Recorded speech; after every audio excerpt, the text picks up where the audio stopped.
one of the best like pieces of advice I ever got filming is from a mentor of mine. His name's Shane Hurlbut. He's in the American Society of Cinematographers. So he shot like the greatest game ever played. He shot Semi-Pro with Will Ferrell. He shot Terminator Salvation. So, you know, he's been at the height of what anyone could dream of being a cinematographer. And he told me what he does every time. And his advice to me was you walk into a room, turn off all the lights, and then dial in the camera and do what you can to make just what the windows are doing, what the natural light's doing, and then start enhancing that. Cause like, and I've been there too when I started getting a little bit better and I could kind of be like, oh, okay, we'll put a light there.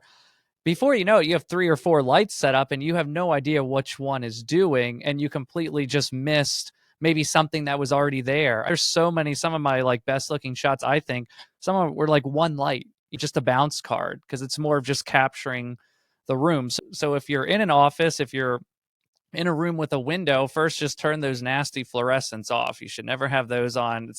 No one looks good with that color lighting. So I turn off all the lights and then just see where the window is. And then again, if you have some physical limitations, that's a good thing. That means you have less options, right? Like, you know, I'm in my basement and to my left over here is the furnace and everything. So obviously I wasn't going to look back in there. I was kind of pinned in a corner. But I liked having the window behind me and knowing I have lights. I knew I could use that, you know, overpower that window and my camera wouldn't be bothered by that. But usually that's what I do. If you can just turn off all your lights, even if you just walk around with your cell phone, and that's what I start all my clients with when we're redoing a room. Is just literally go into selfie mode and just spin around in your chair. You just move around and see, and sometimes you'll find like, oh, I didn't even think that would look better.